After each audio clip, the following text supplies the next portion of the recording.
له افغان غږ نشراتي ادارې څخه د نن دوشنبې ورځې لنډ او مهم خبرونه.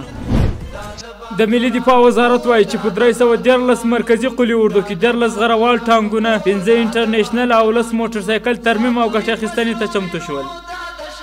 د بغلان د احصایې او معلوماتو رئیس مولوي ګلرحمان رحماني وایي چې په 1402 کال کې د برېښنایي او کاغذي پیژندپاڼو د ویش، د زیږون کارت او د کاغذي پیژندپاڼو د تایید له لارې 40 میلیونه افغانۍ عواید راټول کړي دي.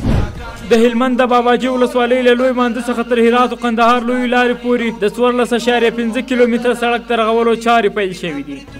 د کورنیو چارو وزارت ویان مفتي عبدالمتین قانع وایي چې په هرات کې د مهماتو یو زیرمه کشف شوې ده. د قانع د څرګندونو له مخې د کشف شوي زیرمې څخه سلګونه ګولۍ، لاسي بمونه او چاودېدونکي توکي ترلاسه شوي دي. په ورته وخت کې په تېرو 40 ساعتونو کې نیمروز، زابل، ننګرهار او غزني ولایتونو کې 18 تنه د جنایي جرمونو په تور نیول شوي دي.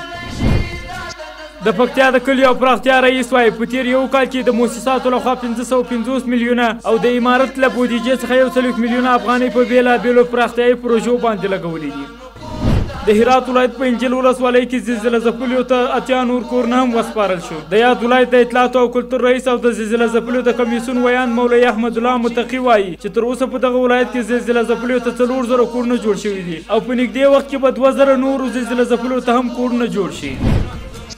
د پکتیا امنیه قومندانۍ ویان منیب زدران ویلي د دوی اړوند د ترافیکو او پاسپورټ مدیریتونو د پاسپورټ ورکړې، موټرونو ثبت او جوازونو ورکړې له اړخه یې په تېر مالي کال کې څه باندې 319 میلیونه افغانۍ د دولت خزانې ته سپارلې دي. او په وروستي خبر کې به واورئ د افغانستان بانک د افغانۍ په وړاندې د ډالرو د ارزښت د کمښت په مخه سبا سه شنبه 18 میلیونه امریکایي ډالر لیلاموي.